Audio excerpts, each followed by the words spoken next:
Bihar study हम में आप सभी का स्वागत है। आज की वीडियो में लेकर आए हैं डीएलएड एंट्रेंस एग्जाम 2025 के लिए 25 में 25 हिंदी के प्रीवियस ईयर क्वेश्चंस।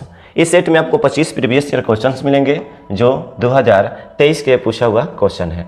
ये 2023 के पूछा हुआ एक क्वेश्चन है। चलिए इसको हम लोग बारी बारी से देखते हैं और इसको बनाते हैं। चलिए क्वेश्चन नंबर 1 है, पुरातन का विलोम शब्द होगा। विलोम का मतलब क्या होता है? उल्टा। विलोम का मतलब क्या होता है? उल्टा। ये पुरातन का मतलब होता है पुराना। पुरातन का मतलब पुराना होता है। इसका उल्टा क्या होगा? नया होगा या क्या हो गया? नवीन होगा। तो इसमें से ऑप्शन कौन सा? राइट ऑप्शन आपका ए होगा, नवीन। राइट ऑप्शन आपका ए होगा, नवीन। चलिए अगला क्वेश्चन देखते हैं। अगला क्वेश्चन है आपका, कार प्रत्यय किस शब्द में नहीं लगा है? यानी कार प्रत्यय ये क्या है? चित्र जोड़ कार, इसमें भी कार लगा है। पत्र जोड़ कार, इसमें भी कार लगा है। और कला जोड़ कार, इसमें भी लगा है। लेकिन प्रकार में इसको हम दो भाग में नहीं बांट सकते हैं। ये प्रकार में कार नहीं प्रत्यय लगा हुआ है। राइट। इसमें उपसर्ग लगा है, प्र क्या लगा है? उपसर्ग लगा है। ये क्या है? राइट ऑप्शन आपका डी होगा, प्रकार। इसमें कार प्रत्यय नहीं है। चलिए अगला क्वेश्चन हम लोग देखते हैं। क्वेश्चन है अगला, गंगा में घर है। इन वाक्य में शब्द शक्ति क्या है? यानी गंगा में घर है, तो गंगा में घर है तो क्या है? व्यंजना। ये क्या हो जाएगा? शब्द शक्ति आपका हो जाएगा व्यंजना शब्द शक्ति। राइट ऑप्शन आपका ये होगा व्यंजना शब्द शक्ति। अगला क्वेश्चन है आपका, क्वेश्चन है पद्यांश के पढ़कर प्रश्न का उत्तर दें। ये पद्यांश को पढ़ेंगे तो टाइम का लॉस होगा और इसको देखते हैं कम समय में कैसे इसको बना सकते हैं। क्वेश्चन देखेंगे, श्री कृष्ण क्यों आए थे? देखिए क्वेश्चन मेन वही है, हमको पढ़ने ना पढ़ने से कोई फर्क नहीं पड़ता है। श्री कृष्ण क्यों आए थे? अब इसमें खोजते हैं श्री कृष्ण क्यों आए थे। तो इस पद्यांश में देखेंगे श्री कृष्ण क्यों आए थे। देखिए इसमें हम खोजते हैं। देखिए यहाँ श्री कृष्ण जी ने दुर्योधन को समझाने को, भीषण विध्वंस बचाने को भगवान हस्तिनापुर आए। यानी दुर्योधन को बचाने और क्या युद्ध, दुर्योधन को समझाने को और भीषण विध्वंस से बचाने को। यही आपका राइट ऑप्शन होगा। अब देखते हैं ऑप्शन नंबर कितना में मिलता है। ये क्या है? दुर्योधन को समझाने, युद्ध को रोकने। राइट ऑप्शन आपका सी होगा। राइट ऑप्शन आपका यही होगा, दुर्योधन को समझाने, युद्ध को रोकने। राइट ऑप्शन आपका सी होगा। अगला क्वेश्चन देखते हैं हम लोग, ले चला साथ में। ले चला साथ में मुझे कनक ज्यों भिक्षुक लेकर स्वर्ण, इस पंक्ति में कौन सा अलंकार है? देखिए जिस वाक्य में, जिस पंक्ति में अगर ज्यों त्यों, मन मनहु मानु, जन जनहु जानू रहता है तो उसमें उत्प्रेक्षा अलंकार होता है। मन मनहु मानु, जन जनहु जानू रहता है, उसमें क्या रहता है? उत्प्रेक्षा अलंकार रहता है। तो राइट ऑप्शन आपका क्या हो जाएगा? राइट ऑप्शन आपका सी हो जाएगा, उत्प्रेक्षा अलंकार। राइट ऑप्शन आपका सी होगा, उत्प्रेक्षा अलंकार। चलिए अगला क्वेश्चन देखते हैं हम लोग। अगला क्वेश्चन देखते हैं, निम्न में कौन सा वाक्य शुद्ध है? यानी इसमें से 4 वाक्य है जिनमें से एक शुद्ध है, बाकी सब अशुद्ध है। चलिए देखते हैं। यह क्वेश्चन 1 है, तारा निकल आया। आया होना चाहिए, आया। तारा निकल आया, ये गलत है। चलिए अगला देखते हैं, अभ्यास करते ही रहने से हम शुद्ध हिंदी बोल सकते हैं। अभ्यास करते ही रहने से, करते रहने से ही नहीं रहना चाहिए, ये भी अशुद्ध शब्द है। नदियाँ बह रही है। राइट ऑप्शन आपका यही शुद्ध हो जाएगा, नदियाँ बह रही है। डी नंबर भी देखते हैं, माली ने सब पेड़ काट डाला। माली ने सब पेड़ काट डाली, राइट ऑप्शन आपका ये भी गलत है। तो राइट ऑप्शन आपका सी होगा। राइट ऑप्शन आपका सी होगा। अगला क्वेश्चन देखते हैं, 7 नंबर क्वेश्चन है आपका, उदय का संधि विच्छेद क्या होगा? तो उदय का संधि विच्छेद उत जोड़ अय, उत जोड़ अय, त और अ मिल के द हो जाता है। वर्ण का तीसरा वाक्य हो जाता है। तो क्या हो जाएगा? दय, उदय। वर्ण का तीसरा, वर्ग का तीसरा वर्ण हो जाता है। तो राइट ऑप्शन आपका क्या हो जाएगा? सी हो जाएगा, उत जोड़ दय उदय। अगला क्वेश्चन हम लोग देख सकते हैं कि क्वेश्चन है, संयुक्त स्वर और उनसे मिले व्यंजनों में कौन सा वर्ण होता है? अब देखिए यहाँ से संयुक्त स्वर और उनसे मिले व्यंजनों में कौन सा वर्ण होता है। तो क्वेश्चन नंबर 8 है आपका, इसमें गुरु वर्ण होता है। राइट ऑप्शन आपका डी होगा, गुरु वर्ण। राइट ऑप्शन आपका डी होगा, गुरु वर्ण। अगला क्वेश्चन देखते हैं। क्वेश्चन अगला है, करुण रस को अस्थाई भाव का क्या कहा जाता है? देखिए, अगर रस का बात किया जाए तो 9 रस होता है। कितना रस? 9 रस। 9 रस, 9 रस होता है। रसों की संख्या कितना होता है? 9। उसमें से करुण रस है। रसों का संख्या कितना होता है? 9। उसमें से क्या? एक करुण रस है। ठीक है, इसको 9 रस भी कहा जाता है। 9 रस को तो करुण रस है। तो करुण रस का अस्थाई भाव क्या होता है? शोक होता है। ये क्या होता है? शोक। करुण रस का अस्थाई भाव क्या होता है? शोक। यानी हम शोक मनाते हैं या दुखी में रहते हैं, तो करुण रस का अस्थाई भाव शोक होता है, जो ऑप्शन में नहीं है। तो ऑप्शन नंबर डी आपका होगा, इनमें से कोई नहीं। ऑप्शन नंबर आपका डी होगा, इनमें से कोई नहीं। राइट आंसर आपका शोक होगा। करुण रस का अस्थाई भाव शोक होगा। अगला क्वेश्चन हम लोग देखते हैं। क्वेश्चन देखते हैं कि निम्न में से रूपक का उदाहरण है। रूपक अलंकार। देखिए, रूपक अलंकार कौन होता है? जो चरण कमल बंदो हरिराई, आए महंत बसंत, मन का फेर, उपयुक्त सभी, इनमें से कौन रूपक अलंकार है? देखिए, रूपक अलंकार की हम लोग बात करें तो ये प्रथम वाक्य आय महत, ये सभी क्या है? ये सभी रूपक अलंकार का उदाहरण है। तो राइट ऑप्शन आपका क्या हो जाएगा? उपयुक्त सभी। ये सभी आपका क्या है? रूपक अलंकार का उदाहरण है। ये सभी आपका रूपक अलंकार का उदाहरण है। यह अगर किसी दो व्यक्तियों में तुलना किया जाए, ये सब क्या है? बताता है, रूपक अलंकार बताता है। सही ऑप्शन आपका क्या हो जाएगा? डी, रूपक अलंकार। अगला क्वेश्चन है आपका, सो हो सुमिरत नाम, सो हो सुमरत नाम सुधारस, पोखत पेखत पिरुसी, घरों में कौन सा अलंकार है? तो देखिए, सो हो सुमिरत नाम, इसमें क्या? स आ रहा है, हमेशा पुनरुक्ति हो रहा है स का। इसमें स का पुनरुक्ति होता है, जिसमें एक ही वर्ण बार बार दोहराए तो क्या हो जाता है? अनुप्रास अलंकार हो जाता है। अनुप्रास अलंकार हो जाता है। राइट ऑप्शन आपका ए होगा, अनुप्रास अलंकार।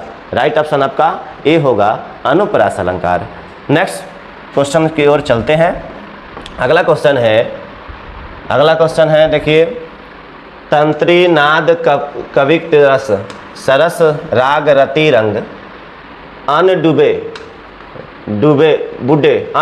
बूढ़े तीरे जो बूढ़े सब अंग, इस पंक्ति में कौन सा अलंकार है? या देखिए, यहाँ बूढ़े यानी हम लोग देहाती भाषा में या बोल सकते हैं कि हाँ ये बूढ़ गया ना। बूढ़े मीन्स डूबना, पानी में डूबना। बूढ़े मीन्स क्या होता है? पानी में डूबना। तो कहा है डूबे और अनडूबे यानी बिना डूबा हुआ, यानी इसमें नकारात्मक आ रहा है, निगेटिव आ रहा है, तो क्या हो जाएगा? विरोध आ रहा है। अनडूबे यानी डूबने का विरोध है, अनडूबे, तो विरोधाभास ऑप्शन होगा। राइट ऑप्शन आपका बी होगा, विरोधाभास। राइट ऑप्शन आपका बी होगा, विरोधाभास। अगला क्वेश्चन देखते हैं हम लोग, उसने भोजन कर लिया, वाक्य को क्रमवाच्य में बदलिए। तो चलिए, वाक्य को क्रमवाच्य में कैसे बदलेंगे? उसने भोजन कर लिया, एक भूतकाल है। एक कौन सा काल है? भूतकाल है। भूतकाल का उदाहरण है। तो इसका क्या होगा? उसके द्वारा भोजन कर लिया गया, उसके द्वारा भोजन कर लिया गया। जिस तरह हम लोग इंग्लिश में एक्टिव टू पैसिव वॉइस को पढ़ते हैं, उसी तरह हिंदी में आपको उसके वाक्य को क्रमवाच्य में बदलना था। चलिए, हम लोग इसको बदल दिए। चलते हैं अगला क्वेश्चन की ओर। और क्या है? क्वेश्चन नंबर 14 क्वेश्चन है आपका, आगे नाथ ना पीछे पगहा।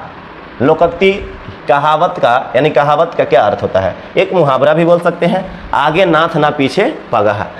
किसी जानवर में, यानी बैल भैंस गाय को जो पालतू जानवर होते हैं, उसमें नाथ यानी उसके नाक में जो रस्सी लगाया गया होता है उसको नाथ बोलते हैं, और उसके जो घेंट में रस्सी लगाया गया होता है लंबा सा, उसको पगाहा बोलते हैं। अगर यानी किसी का नाथ ना पगाहा हो तो उसके क्या होगा? किसी तरह का जिम्मेदारी का ना होना, उसका कोई तरह का जिम्मेदारी नहीं होगा। तो राइट ऑप्शन क्या होगा? राइट ऑप्शन आपका बी होगा, आगे नाथ ना पीछे पगहा, इसका अर्थ होगा किसी तरह की जिम्मेदारी का न होना। चलिए अगला क्वेश्चन देखते हैं। अगला क्वेश्चन क्या है, 3 बेर खाती थी वे 3 बेर खाती है। यहाँ बेर, बेर मतलब एक फल है, यहाँ बेर के अर्थ क्या रहा है, एक फल है, एक फल है। यहाँ बेर का मतलब होता है बार बार, बेर माने कितना बार, एक क्या होता है, बार बार।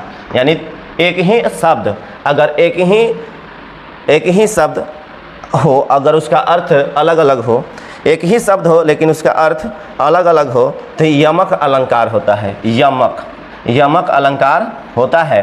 तो राइट ऑप्शन आपका देखेंगे, राइट ऑप्शन आपका ए होगा, यमक अलंकार। राइट ऑप्शन आपका ए होगा, यमक अलंकार। राइट ऑप्शन आपका ए होगा। अगला क्वेश्चन हम लोग देखेंगे। ये देखिए एक चौपाई है, इसको हम लोग पढ़ें और इसका आनंद लेते हैं। और इस चौपाई में क्या लिखा हुआ है, चलिए देखते हैं।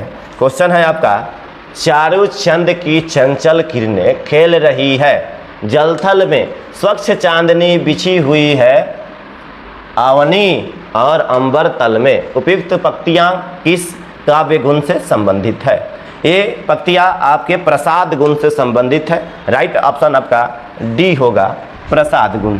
राइट ऑप्शन आपका डी होगा, प्रसाद गुण। अगला क्वेश्चन है, इसको देखा जाए। अगला क्वेश्चन क्या है, इनमें से कौन सा वाक्य अशुद्ध है। यानी 4 गो वाक्य आपके सामने दिया हुआ है, इसमें से एक अशुद्ध है और 3 शुद्ध है, इसको पहचाना जाए। चलिए, जो वे तो कल आएगा, ए अशुद्ध है, वह तो कल आएगा, वे के जगह पे वह होना चाहिए। बी में है, वह तो पैसा नहीं देगा, कल तुम्हारे पास पापा जी मिले थे, कल तुम्हारे पापा जी मिले थे। डी में मुझे अमृतसर जाना है। तो राइट ऑप्शन आपका ए होगा, यही अशुद्ध वाक्य है, वे तो कल आएगा। ये नहीं होगा, वह तो कल आएगा। राइट ऑप्शन आपका ए होगा। अगला क्वेश्चन है आपका 18, पाँव फटना मुहावरे का अर्थ क्या होता है। पाँव फटना मुहावरे का अर्थ प्रातः काल, प्रातः काल होना यानी सुबह होना, सुबह होना। राइट ऑप्शन के अनुसार सी, राइट ऑप्शन आपका सी होगा। अगला क्वेश्चन देखते हैं हम लोग, निम्नलिखित में कौन सा युग्म सही है। युग्म मतलब क्या होता है, जोड़ा। उपसर्ग एवं शब्द के आधार पर, उपसर्ग और शब्द के आधार पर इनमें से कौन सा युग्म सही है। अप से अपमान, औ से आगमन, ये तो बिल्कुल मिल नहीं रहा। अध से आधार, ये भी नहीं मिल रहा। अन से अनु, अनु यहाँ होना चाहिए ना, तब ना मिलेगा। या आधार है तो आध रहना चाहिए ना, आव है तो आव होना चाहिए ना। ये तीनों नहीं मिल रहा है, तो अप जोड़ मान, अपमान में अप आ रहा है, इसे उपसर्ग से मिल रहा है। राइट ऑप्शन आपका ए होगा, राइट ऑप्शन आपका ए होगा।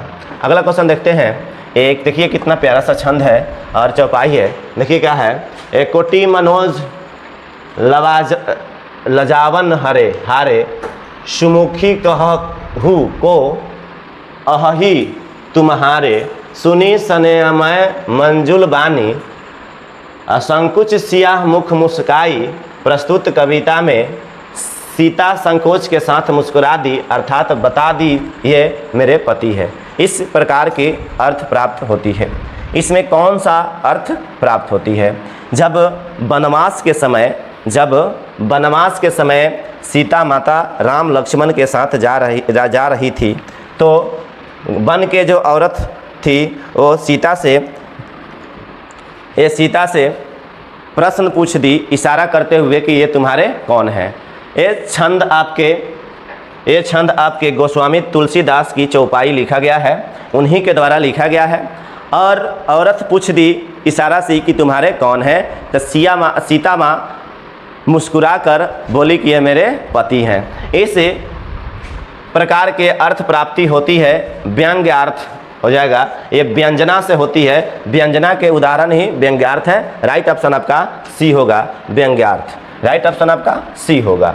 अगला क्वेश्चन देखते हैं। क्वेश्चन है 21 नंबर क्वेश्चन है आपका, किसी वार्णिक छंद के प्रत्येक चरण में 2 नगन, 1 मगन तथा 2 भगन के प्रक्रम में कुल 15 होते हैं। इसे कौन सा छंद कहा जाता है। देखिए जिसमें क्या होता है, जिसमें 2 नगन, 1 मगन तथा 2 भगन के क्रम कुल मिलाकर 15 होता है। कितना होता है?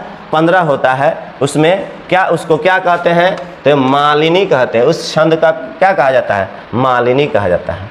राइट ऑप्शन आपका ए होगा। ये कितना बार क्वेश्चन पूछा गया है, इसको ध्यानपूर्वक दिमाग में रखना है। चलिए अगला क्वेश्चन है, नवरात्र में कौन सा समास है? देखिए, नौ जोर रात्र, इसमें संख्यावाचक शब्द आ रहा है। क्या आ रहा है? संख्यावाचक शब्द आ रहा है। तो जिसमें संख्यावाचक शब्द आता है उसमें क्या होता है? द्विगु समास होता है। कौन सा समास होता है? द्विगु समास होता है। राइट ऑप्शन आपका सी होगा, द्विगु समास। जैसे क्या हो जाएगा? त्रिलोक, पंचवटी, आपका ये सब द्विगु समास के अंतर्गत आता है। त्रिभुवन, नवरत्न, ये सब क्या होता है?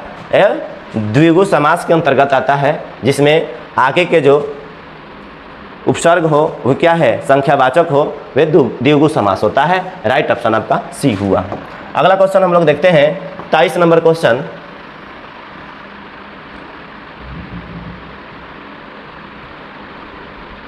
क्वेश्चन क्या है? क्वेश्चन आपका, जहां बिना कारण के कार्य का होना पाया जाए वहां कौन सा अलंकार होता है? वैसा अलंकार जिसमें बिना कारण के कार्य हो, बिना कोई कारण के कार्य संभव हो, ये क्या हो जाता है आपका? विभावना हो जाएगा। विभावना अलंकार, जिसमें बिना किसी कारण का काम हो रहा हो वो क्या हो जाएगा? विभावना अलंकार। कौन सा अलंकार? विभावना अलंकार। चलिए अगला क्वेश्चन देखते हैं, 24 नंबर। वनवास में कौन सा समास है? वन, इसका विग्रह करते हैं, वन में वास करने वाले वनवास कहलाता है। में, ये क्या है? कारक है। ये क्या है? कारक। कर्ता ने कर्म को करण से क्या होता है? अधिकरण में पर, ये अधिकरण कारक है। तो कारक किसके अंतर्गत आता है? तत्पुरुष समास के अंतर्गत आता है। राइट ऑप्शन आपका ए होगा, तत्पुरुष समास। राइट ऑप्शन आपका ए होगा, तत्पुरुष समास। राइट ऑप्शन आपका ए होगा, तत्पुरुष समास। अगला क्वेश्चन है आपका, रात को पहरा देने वाला आज घर चला गया, रेखांकित शब्द में कौन सा पदबंध है? चलिए यहाँ से यहाँ तक रेखांकित किया है। रात को पहरा देने वाला क्या होता है? प्रहरी होता है। प्रहरी, रात को पहरा देने वाला कौन होता है? प्रहरी। ये क्या है? रात को पहरा देने वाला आज घर चला गया, एक संज्ञा है। ये क्या है? संज्ञा है। तो राइट ऑप्शन क्या हो जाएगा? संज्ञा पदबंध। प्रहरी क्या है? एक नाउन है, एक संज्ञा है। ये क्या हो जाएगा? संज्ञा पदबंध। देखिए हम लोग आप लोग के लिए इतना मेहनत करते हैं, वीडियो बनाते हैं, PDF बनाते हैं। आपको क्या कर्तव्य बनता है कि इस वीडियो को लाइक करें, शेयर करें। क्वेश्चन यहीं तक समाप्त हुआ। मिलते हैं नेक्स्ट वीडियो में। अगर वीडियो अच्छा लगे तो चैनल को सब्सक्राइब करें, वीडियो को लाइक करें और प्यारा सा कमेंट करें। मिलते हैं नेक्स्ट वीडियो में। धन्यवाद।